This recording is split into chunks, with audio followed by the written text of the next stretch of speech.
السلام علیکم دوستو، آج کی اس ویڈیو میں ہم بات کرنے والے ہیں حضرت علی نے فرمایا روز صبح 2 فرشتے گھر پر کیوں آتے ہیں اور وہ آ کر کیا کرتے ہیں۔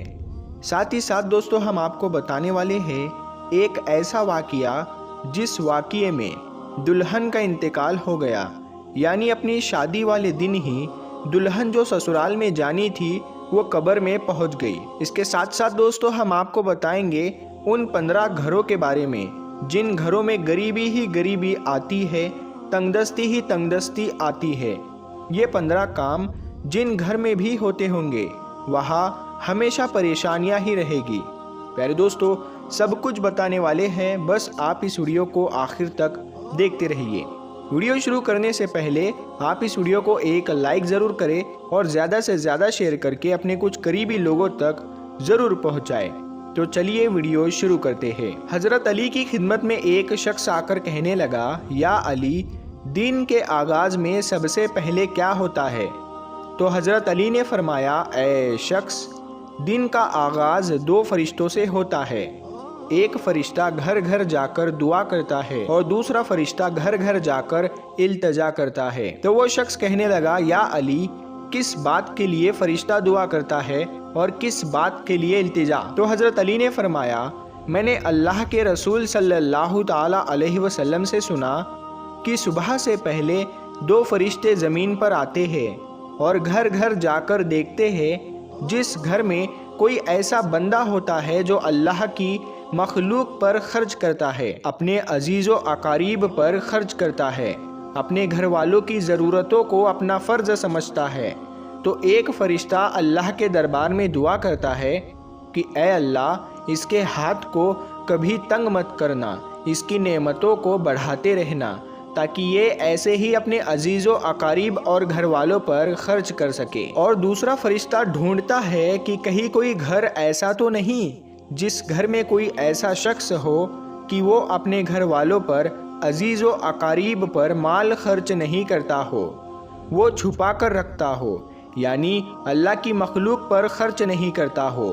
یاد رکھنا، جب وہ کسی ایسے انسان کو دیکھتا ہے جو اپنے مال کو اکٹھا کر کے انسانوں سے چھپا کر رکھتا ہے تو وہ دوسرا فرشتہ اللہ کے دربار میں فریاد کرتا ہے کہ اے اللہ، اس بندے سے اس دولت کا سخت حساب لینا اور اس بندے کو دنیاوی دولت سے محروم کر دے، کیونکہ یہ اپنی دولت تیرے بندوں پر خرچ نہیں کرتا، اپنے گھر والوں اور عزیز و اقارب پر اپنے مال کو خرچ نہیں کرتا، محروم رکھتا ہے، اور یوں عزیز و اقارب پر خرچ کرنے والا دنیا میں فراوانی اور آخرت میں عظیم اجر پاتا ہے، اور جو دنیا میں اپنا مال اپنے عزیز و اقارب پر خرچ نہیں کرتا تو وہ دنیا میں رسوائی اور آخرت میں سخت عذاب دیکھتا ہے۔ پیارے دوستو اب ہم آپ کو وہ واقعہ سناتے ہیں جس واقعے میں دلہن کا انتقال ہو گیا، یعنی اپنی شادی والے دن ہی دلہن قبر میں پہنچ گئی۔ دوستو یہ واقعہ سعودی عرب کا ہے۔ ایک لڑکی کی شادی تھی، اس کی تیاریاں چل رہی تھی، دلہن کو سجایا جا رہا تھا۔ اتنی دیر میں مسجد میں اذان ہوئی اور اس کے بعد نماز کے بعد سے ہی لڑکی کے میک اپ کی تیاریاں چلنے لگی۔ اس کو ایک اچھا سا لباس پہنایا گیا اور دلہن کا سارا میک اپ کیا گیا۔ اتنی دیر میں عشاء کی اذان ہو گئی۔ جیسے ہی اس لڑکی کے کانوں میں اذان کی آواز آئی تو اس نے سوچا کہ نماز پڑھ لوں، اور اٹھی وضو کرنے کے لیے جانے لگی۔ جیسے ہی وہ وضو کرنے کے لیے چلی تو اس کی ماں نے دیکھا اور پوچھا، بیٹی کہاں جا رہی ہو؟ تو دلہن نے جواب دیا کہ امی، میں وضو کرنے کے لیے جا رہی ہوں، اذان ہو چکی ہے، نماز کا وقت ہو رہا ہے۔ لڑکی کی ماں نے کہا کہ کہیں تم پاگل تو نہیں ہو گئی ہو؟ نیچے سارے مہمان بیٹھے ہیں، تمہارا انتظار کر رہے ہیں، تم وضو کرو گی تمہارا میک اپ خراب ہو جائے گا، تم پھر اچھی نہیں دکھو گی، سب لوگ تمہارے بارے میں کیا سوچیں گے؟ اس دلہن نے کہا کہ امی، لوگ کیا کہیں گے مجھے نہیں پتا، مجھے اپنے رب کو راضی کرنا ہے۔ اتنا کہہ کر لڑکی وضو کے لیے چلی گئی۔ اس نے وضو کیا اور نماز کے لیے جانے لگی۔ وضو کرنے سے اس کا سارا میک اپ اتر چکا تھا، لیکن لڑکی کو اس بات کی کوئی بھی فکر نہیں تھی، اسے تو ڈر تھا اپنے رب کا۔